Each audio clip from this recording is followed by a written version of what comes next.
Otro parámetro que permite caracterizar el movimiento de los fluidos es la aceleración, que es la variación de la velocidad en el tiempo.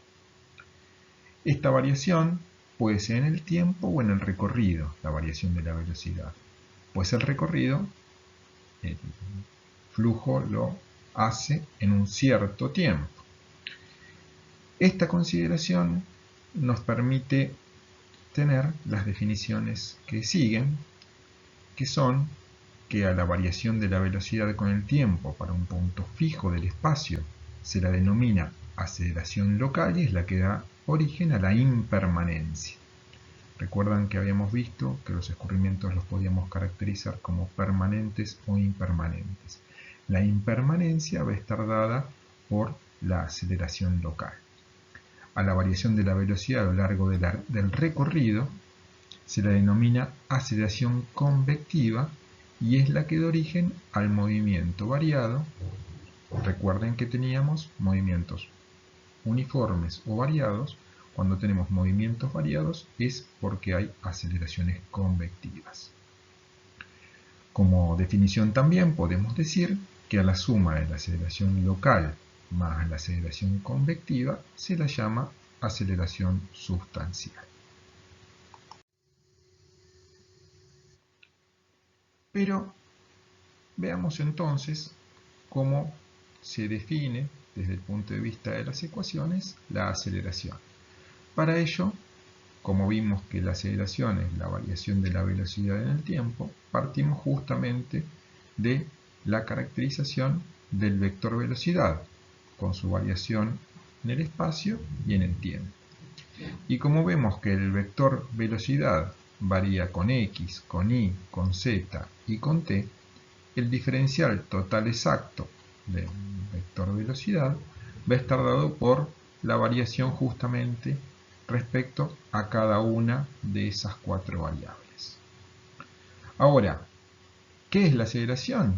Es la derivada de v respecto del tiempo. O sea, si tenemos definido el diferencial total exacto de v y lo hacemos esto dividido delta t, nos va a dar la aceleración total, que la podemos expresar entonces dividiendo por delta t en este término que queda la derivada parcial de v respecto de t por delta t sobre delta t, nos queda directamente la derivada parcial de v respecto del tiempo. Y haciendo lo mismo con cada uno de los otros tres términos, tenemos la expresión de la aceleración que está indicada acá. Ahora, fíjense aquí, ¿qué es dx a dt? ¿Qué es dy a dt? ¿Qué es dz a dt? Bueno, son justamente u, v y w. Entonces, la expresión de la aceleración total, la podemos definir entonces como la derivada parcial del vector velocidad respecto al tiempo, más u por la derivada parcial del vector velocidad respecto de x, más v por la derivada parcial del vector velocidad respecto de y, más w por la derivada parcial del vector velocidad respecto de z.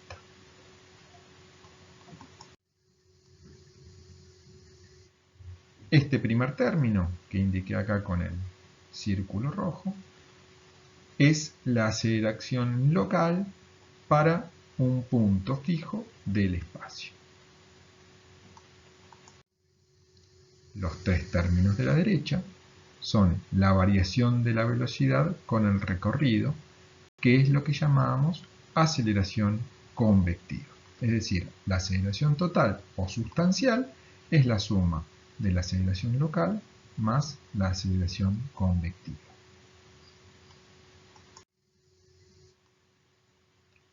Veamos algunos ejemplos y veamos cuál es la aceleración convectiva y si hay aceleración convectiva en cada uno de estos ejemplos. Por ejemplo, el primero de los casos, tenemos una conducción donde no hay variación de la sección, es decir, que la velocidad se mantiene a lo largo del recorrido, tanto en módulo como en dirección. Entonces, evidentemente acá la aceleración convectiva es igual a 0. Acá podemos ver que porque la sección va disminuyendo con el recorrido, va aumentando la velocidad, es decir, que acá hay una variación clara de la velocidad con el recorrido, evidentemente la aceleración convectiva es distinta de 0. Acá podemos ver que el módulo del vector se mantiene porque no hay cambio en la sección de escurrimiento. El módulo de la velocidad en A o el módulo de la velocidad en B es el mismo, pero hay un cambio en la dirección. Recordemos que la velocidad es un vector, o sea que el cambio puede ser tanto en módulo como en dirección. Cuando hay un cambio del vector velocidad en el recorrido, hay aceleración convectiva. En este caso, también hay aceleración convectiva y esta es distinto de 0. Y bueno, y por supuesto, el caso más general, donde hay cambio del vector velocidad tanto en módulo como en dirección y por supuesto hay aceleración convectiva.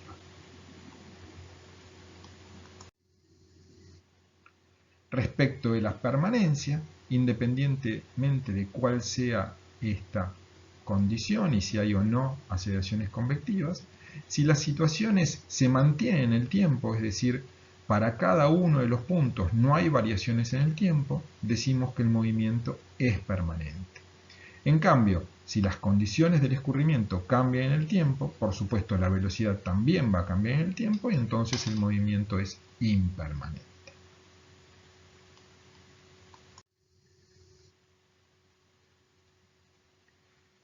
Ahora vamos a hacer una interpretación de la aceleración, no ya en los ejes cartesianos, sino que lo vamos a hacer en la terna intrínseca. La terna intrínseca está asociada a tres ejes perpendiculares entre sí, un eje tangente a la línea de corriente, un eje normal a la línea de corriente y un eje binormal. A estos tres ejes los llamamos S, N y B. La terna intrínseca se define a partir justamente de la tangencia del eje S con la línea de corriente. En definitiva nos van a quedar tres planos definidos. Nos queda el plano tangente, que va a estar definido por el eje S y el eje binormal. El plano normal a la línea de corriente, que va a estar definido por el eje N y por el eje binormal B. Y vamos a tener el plano osculador definido por S y N, y es el plano en el cual queda inscripta nuestra línea de corriente.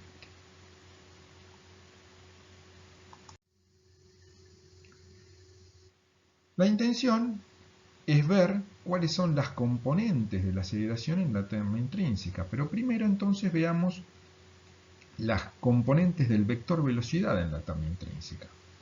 Por definición, sabemos que el vector velocidad, por definición justamente de línea de corriente, es tangente a la línea de corriente. Y entonces el vector velocidad solo va a tener componente en la dirección tangente. No tiene componentes en la dirección normal ni en la dirección binormal. ¿Cuánto es el módulo del vector velocidad? Bueno, va a ser justamente bs, que va a ser igual a ds a dt. Ahora, la dirección del vector velocidad no tiene que coincidir con la orientación de la línea de corriente y puede tener componentes tanto en la dirección tangencial como en la dirección normal. A la componente del vector aceleración en la dirección tangencial la llamamos AS e implica un cambio en la magnitud de la velocidad. Es decir, que si cambia la velocidad a lo largo del recorrido, lo que va a cambiar es la magnitud del vector velocidad. Si tenemos una aceleración normal, es decir, una componente del vector aceleración en la dirección n, la llamamos AN, implica que el cambio del vector velocidad es en dirección. O sea, cuando tenemos un cambio de orientación del vector velocidad en el recorrido, es que hay aceleración normal.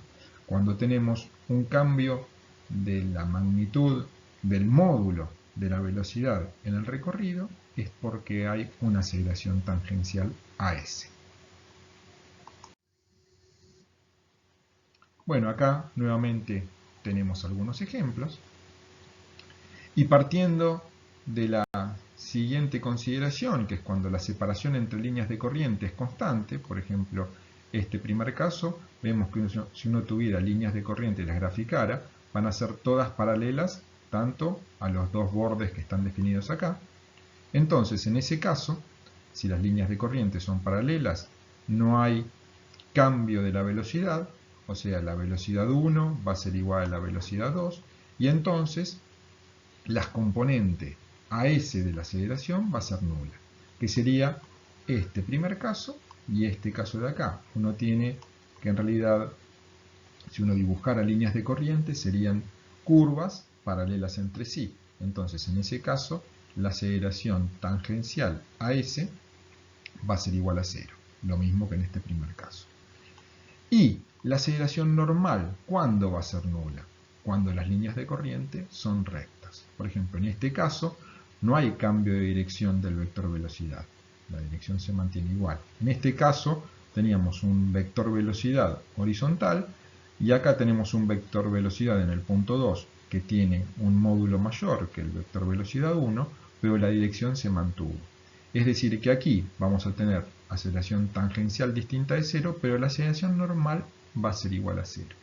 En este caso, tenemos que el módulo del vector velocidad se mantiene, pero hay un cambio de dirección, o sea que la aceleración normal va a ser distinta de 0, y por supuesto el caso general, donde hay cambio de módulo y dirección del vector velocidad con el recorrido, y tenemos entonces aceleración tangencial y normal distinta de 0. ¿Cómo determinamos el valor de la aceleración tangencial y normal? Para ello, veremos el caso más general de movimiento permanente y variado. ¿Sí? No vamos entonces a considerar las variaciones en el tiempo del vector velocidad, sino las vamos a analizar en el recorrido.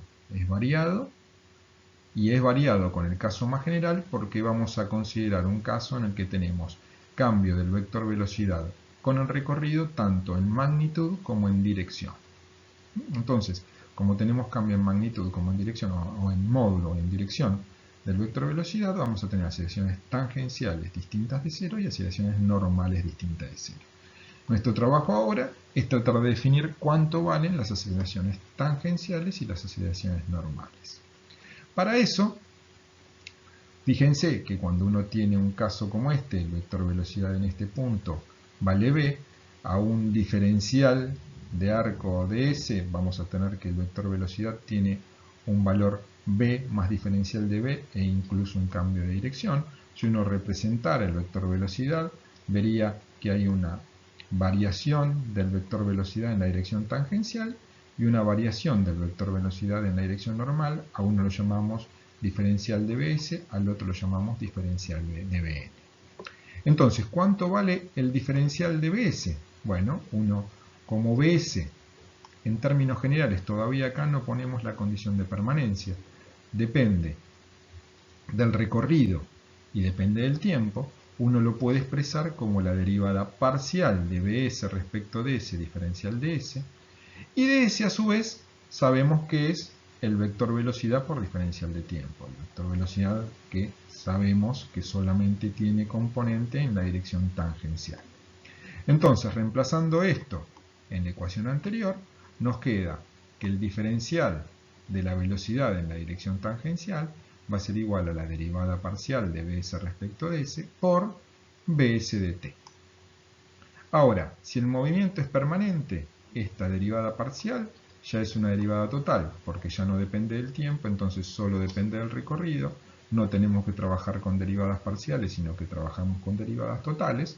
Y entonces nos queda la expresión de dbs como dbs a ds por bs por diferencial de t. Y la aceleración tangencial, ¿a qué va a ser igual? Va a ser igual a la variación de la velocidad bs respecto del tiempo.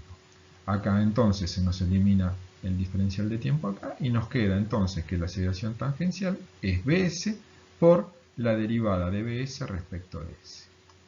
Ahora, como bs era el módulo del vector velocidad, podemos trabajar directamente con el módulo del vector velocidad, y esta expresión que habíamos puesto acá la podemos representar como está acá en negrita, como la aceleración tangencial en la dirección tangencial es igual a b por db a ds, que es lo mismo que decir que esto es igual a 1 medio de la derivada de la velocidad al cuadrado respecto de s. Porque bueno, si uno aplicara la regla de la cadena a esto, tengo que la derivada de b cuadrado respecto de s es 2 veces b por dv a ds.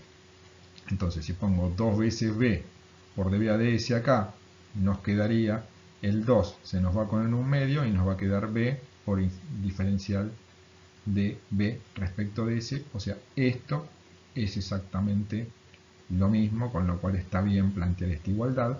Y en definitiva, la aceleración tangencial la podemos expresar con esta ecuación. Veamos ahora cuánto es la aceleración normal en la termo intrínseca. Y para eso, lo que debemos analizar es cómo varía la componente dBn, o sea, la variación de la velocidad en la dirección normal, a lo largo del tiempo, o respecto del tiempo. ¿Sí? Entonces, tomamos el dBn, la variación de la velocidad en la dirección normal, y por supuesto va a ser la variación justamente de la velocidad en la dirección normal respecto de s por el diferencial de s. Y sabemos también que ds era la velocidad en la dirección tangencial por dt. Entonces, reemplazando todo, nos queda dBn, que vale esto de acá, y haciendo la derivada dBn respecto al tiempo, acá ya no estamos trabajando con derivadas parciales, sino trabajamos nuevamente con derivadas totales, porque consideramos que el escurrimiento es permanente, nos queda que la aceleración normal va a ser igual a b por la derivada de Bn respecto de s. Ahora veamos, por semejanza de triángulos, cuánto vale el término de Bn respecto de s. Para eso, fíjense lo siguiente. Por ejemplo, acá en el gráfico de abajo tenemos que la tangente del ángulo diferencial de beta sería el diferencial de Bn respecto de B más el diferencial de S. O sea, esto respecto a esto es la tangente de este ángulo.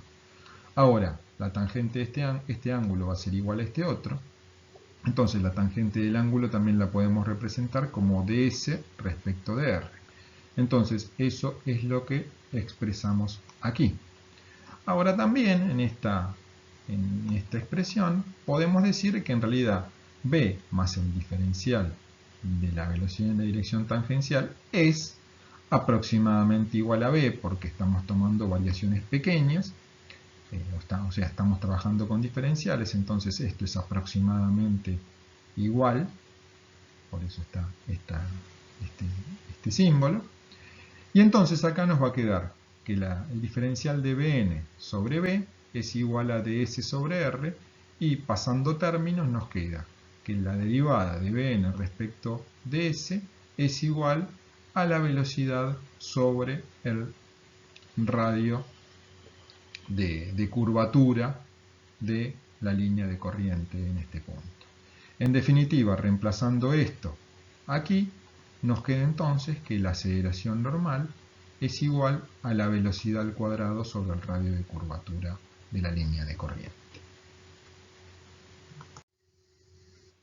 Ahora sí, podemos expresar la aceleración convectiva, porque estamos trabajando con movimiento permanente, es decir, que no estamos considerando las derivadas locales respecto del tiempo. Y entonces la aceleración convectiva nos queda como la aceleración tangencial más la aceleración normal en las dos direcciones esas, por supuesto no tenemos en la dirección binormal, y de acuerdo a lo que obtuvimos recién, tenemos que la aceleración convectiva va a tener componente 1 medio de la derivada de la velocidad al cuadrado respecto de s en la dirección s, y va a tener componente b cuadrado sobre r en la dirección normal. Si nosotros queremos definir las componentes de la aceleración sustancial, o sea, ya estamos trabajando con movimiento impermanente, la podemos expresar en términos de sus coordenadas tangencial y normal como la derivada parcial de la velocidad tangencial respecto del tiempo más 1 medio de la derivada de la velocidad al cuadrado respecto de s en la dirección tangencial y en la dirección normal nos va a quedar la derivada de la derivada parcial respecto al tiempo de la velocidad en la dirección normal más la velocidad al cuadrado sobre r. Y de esa manera hemos definido a lo largo de esta clase todo lo relativo a la aceleración para caracterizar el movimiento en cinemática de los fluidos.